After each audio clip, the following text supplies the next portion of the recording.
Hi guys, I'm there at the site today. I made this video on fall ceiling.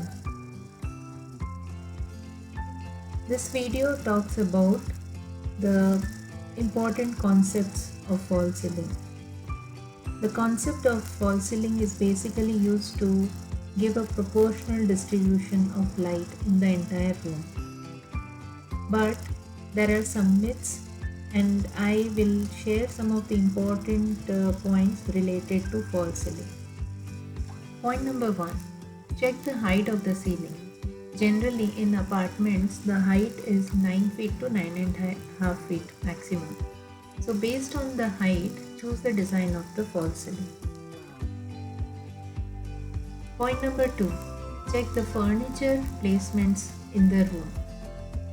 So, if it is a living, consider you would have a sofa and a center table in front.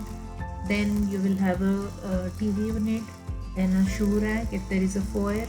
Okay, it consumes all that space with all these kind of fixed furnitures like chest of drawers, dining table, all these.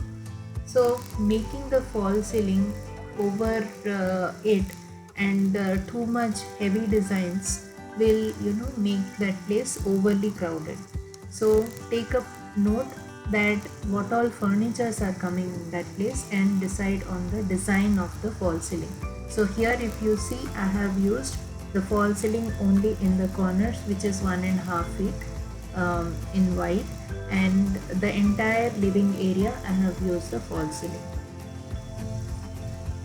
Point number three, use different types of lighting in the fall ceiling.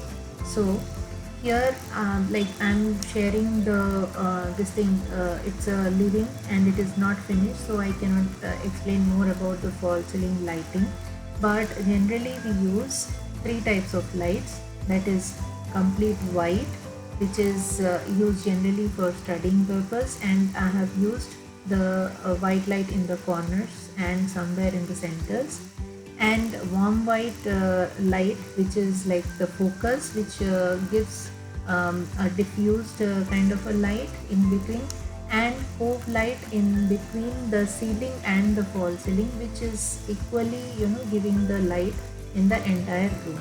So this creates an ambience in the room.